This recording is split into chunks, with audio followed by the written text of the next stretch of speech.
Hello guys, welcome back to the Joy of Awareness. My name is Tolly Bryn, and I thought it was just time to update you a little bit on what's going on with me now.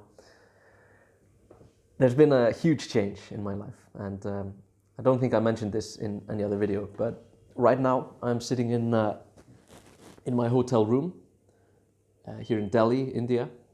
I quite spontaneously decided to buy a flight out here.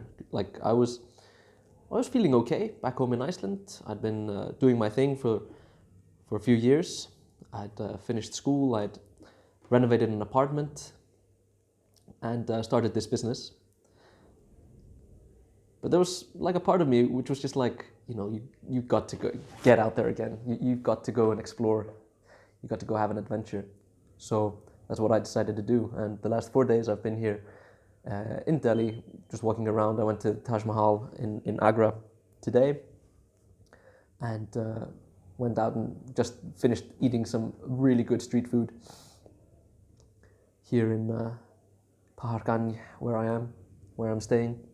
And tomorrow I'll be taking a flight from Delhi airport over to a place called Srinagar in the north, in Kashmir. So guys, what I'm telling you is like I've totally jumped out into the deep end and turned everything upside down basically in my life. Just got my backpack and my cell phone and my camera equipment, and yeah, I've signed up for like a month-long yoga course. Basically, my idea with going out of my home country and going out traveling is basically just to continue to explore and mature and discover new ideas around health. Basically, this is a business trip, This is a business trip. I'm not doing this just for fun, even though I'm going for like a lot of sightseeing. I'm going to see a lot of cool stuff. I'm going to eat a lot of cool food, meet a lot of cool people, maybe meet some girls. That'd be nice. And that's all well and good, but the main reason why I'm going out is to gather insight, to gather further understanding of this quest for health. I was listening to this guy called Dan Coe on YouTube. If you don't know him, you can check him out. He's really cool. He's really on point, and I really like his philosophy and his sort of mindset around life, basically. He talks about like business a lot, talks about making a one person business, content creation on YouTube and stuff like that. But really he's talking about life. He's talking about all that stuff that I mentioned before, interlaced with spirituality, well-being, health. And I just really loved what he's talking about, and especially when it comes to business actually just being life. There doesn't have to be this huge difference. There doesn't have to be like this divide between work and life. We're kind of conditioned or trained or we've gotten used to the idea that life is what happens after work, before and after work. And the more I think about it, the more that just seems like an absolutely crazy idea. And just by the way, this video is going to be more or less all over the place. I'm thinking of this mostly as an update to you guys so that you know what's going on with me, because I haven't posted in the last few weeks. Basically, this is the reason. I've just been packing, getting my apartment ready. I'm renting it on Airbnb to have a little bit of income while I'm out here. So I had to like plaster some walls and put on a new coat of paint, and all kinds of little things that I had to do. And managed to finish that. Managed to sell my car as well. I'm going to buy a different car when I get back home. So basically, like I'm at the start of a really cool adventure. And at first, let me just tell you a little bit about my trip. It started from Reykjavik. I flew over to Vienna in Austria, stayed there one night, that was fine. Then I took a flight to Riyadh in Saudi Arabia for it wasn't an overnight, but it was a transit flight. So I had to stay there for like 5 hours and then take another flight over to Delhi during the nighttime.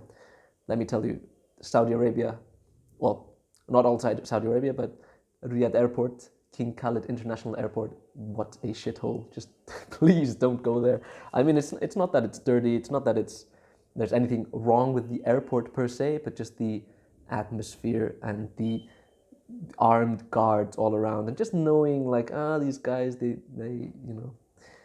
follow these, I don't know how much I can talk about here. Anyway, they also like really overcharge you for a transit visa. I think I paid like 120 euros. That's like $130-$140 for you USians.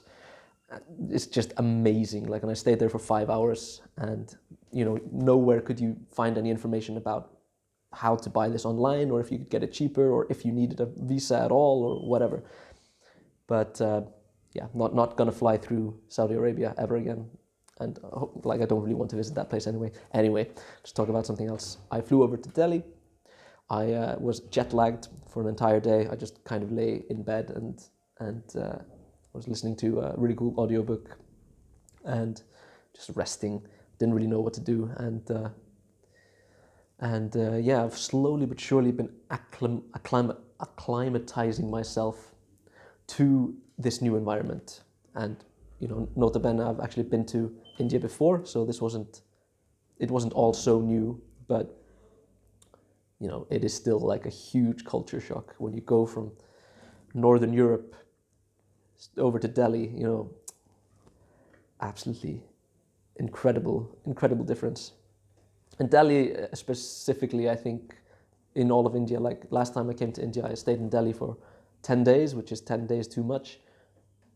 No, that's not true. Like 2 or 3 days is fine, but 10 days is too much, definitely.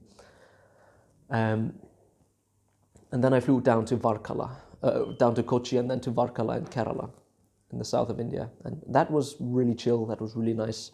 I was actually traveling with my ex-girlfriend, my girlfriend at the time, and we had a nice time, absolutely. Even though that trip did end really badly, my father-in-law died suddenly on our 3rd week in India, so we had to fly straight back home. So this trip for me is a little bit of a reckoning, so I'm going out again, trying to see if I can kind of reconcile India, because I've always been fascinated by this country. I've always wanted to come here and explore. But after that incident that I just told you about, it just had sort of a heaviness in my heart. So that's part of the reason why I wanted to come straight to here, was just to give it another chance, But yeah, my main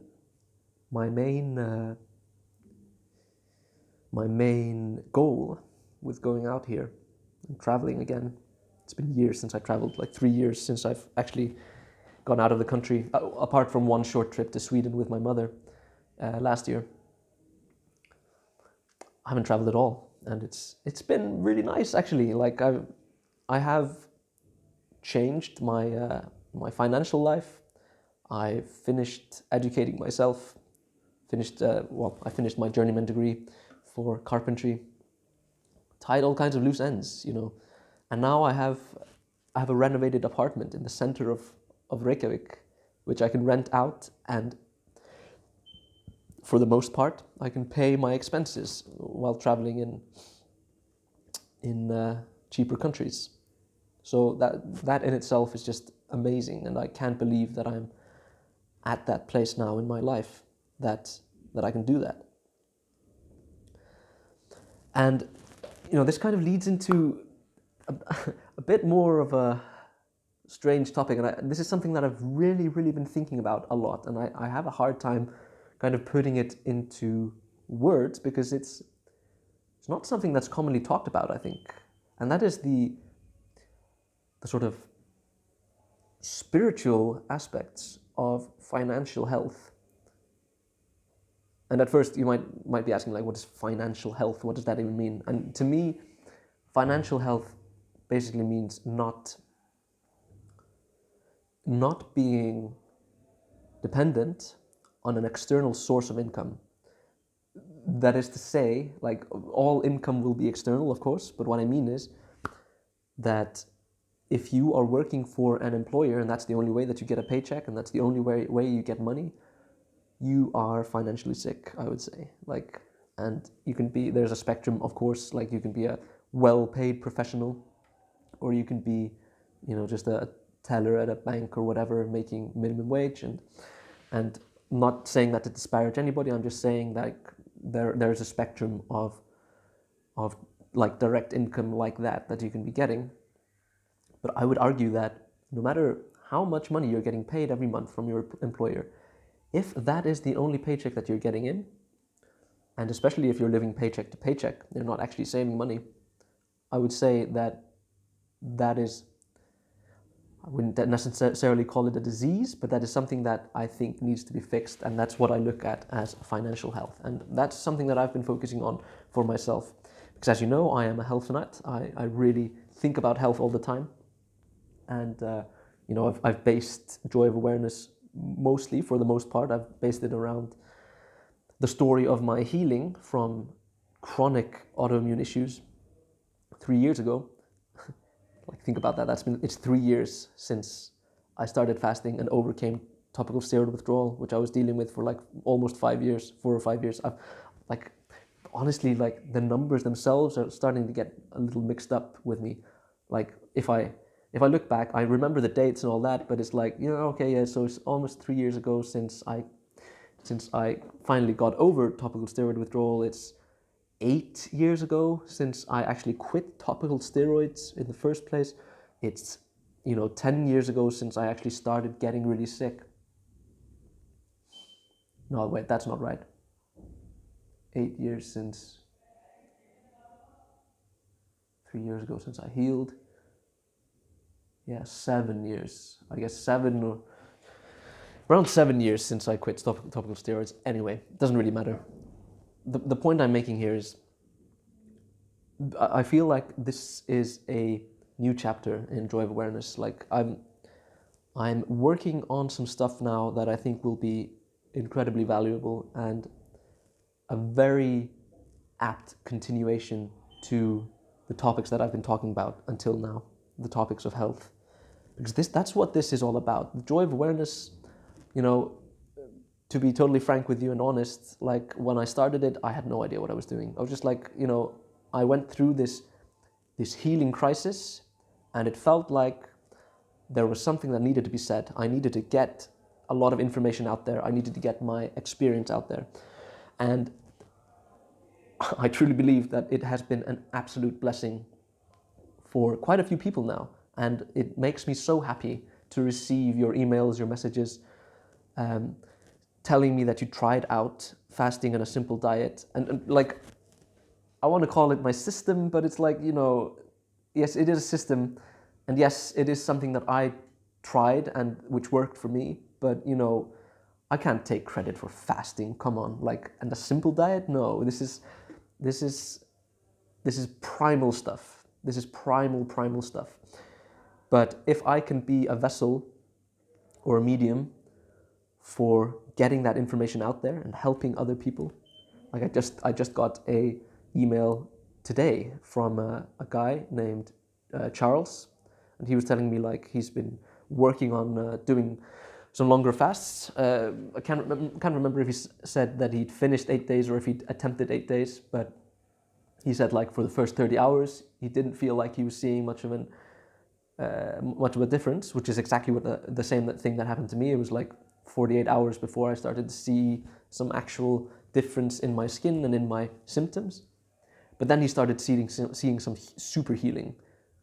And like I've just been kind of recommending to him that he keeps going, that he keep fasting, that he just keep patient. And I'm not really worried that he won't go on with it. Like as soon as if you've been dealing with topical steroid withdrawal for any period of time, or any chronic illness for that matter, and you find something that works even a little bit, you see like a bit of a difference after 3-day or 4-day or 5-day fast or whatever, then you will be supercharged. You'll be like, finally, I found something that works, and I'm going to do it. I'm going to do it again and again and again. That's what happened to me.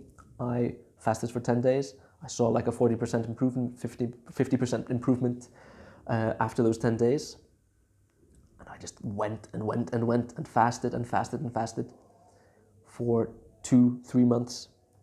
I was skin and bones when it was finished. Let me tell you, like I had lost every ounce of fat on my body. When I came home, my mother was like, I told her that I was healed and that I was feeling so much better. And on the phone, she was like, "Oh my God, that's amazing. Thank you."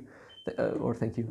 She said, "Yeah, that's amazing," and was really happy for me. And then I came home, and I remember the look that she gave me when I came out of, or came back home to where she lives. And I came in, and she was like, and I was like, "What?" And she was like, "Oh, you're just so skinny."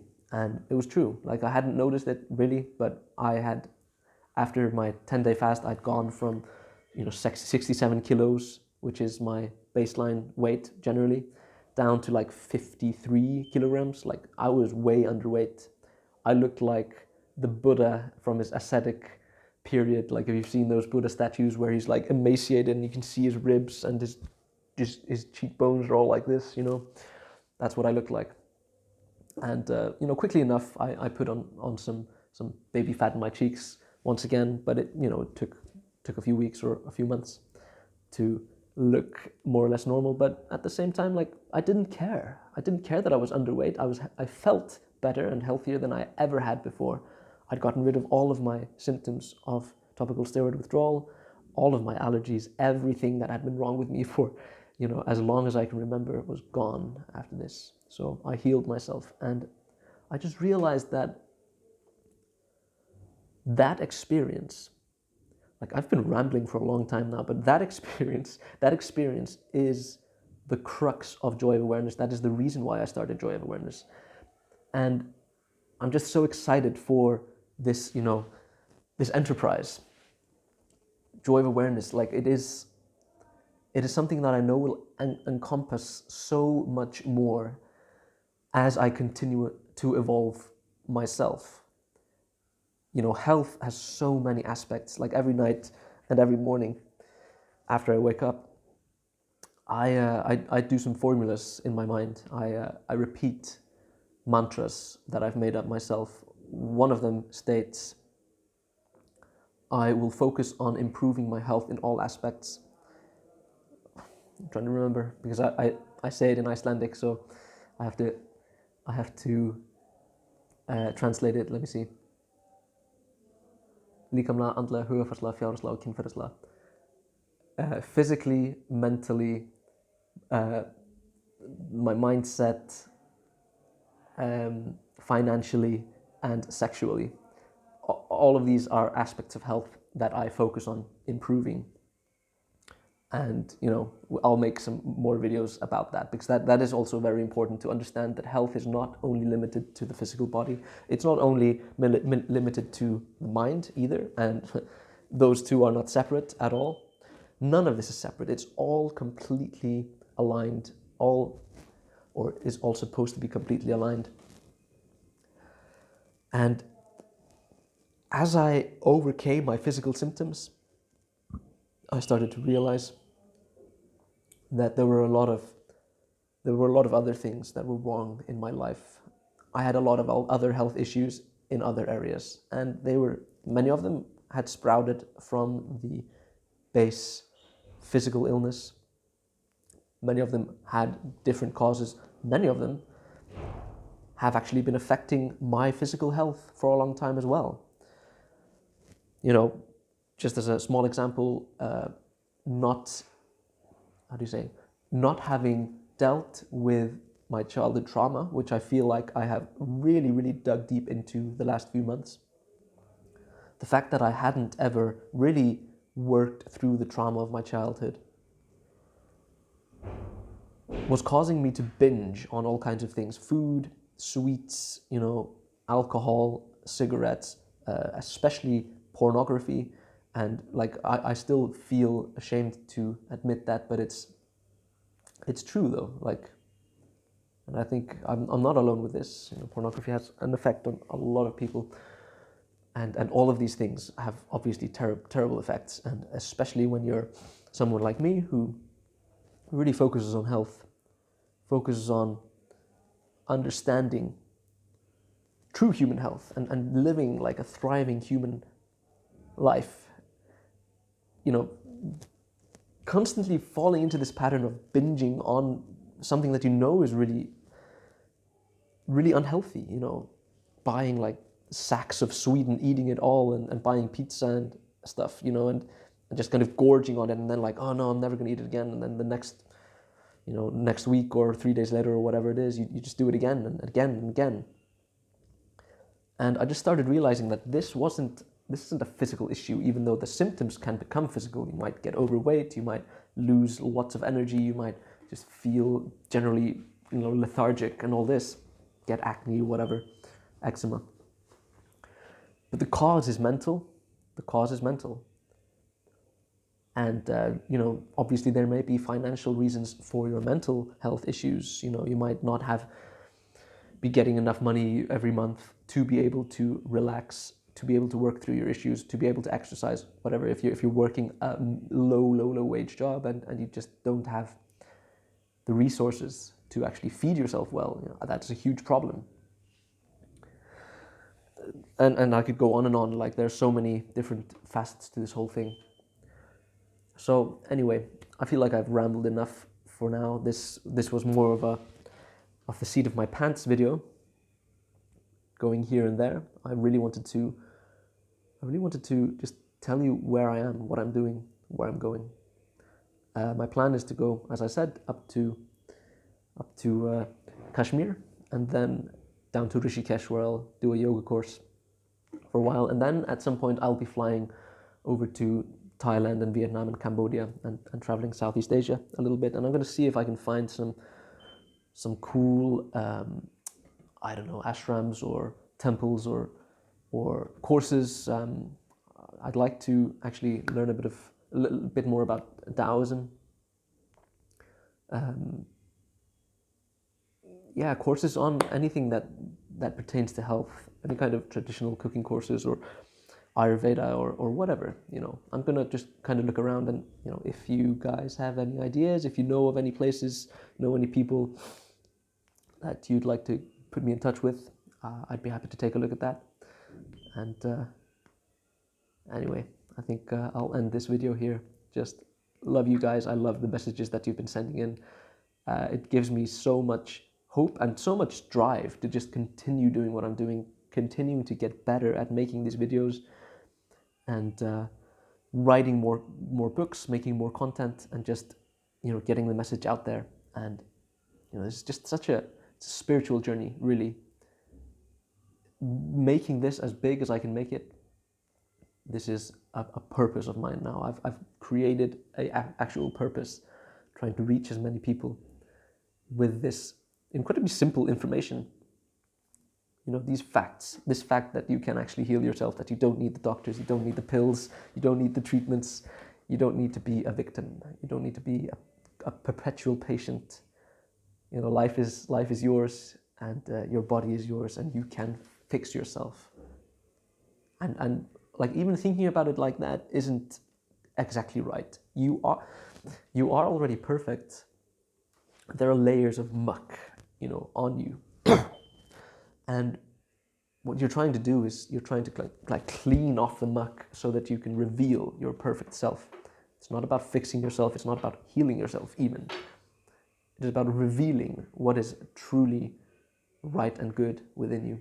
So on that note, let me end this. Like, as always, like and subscribe, and check out my books as well, and my website.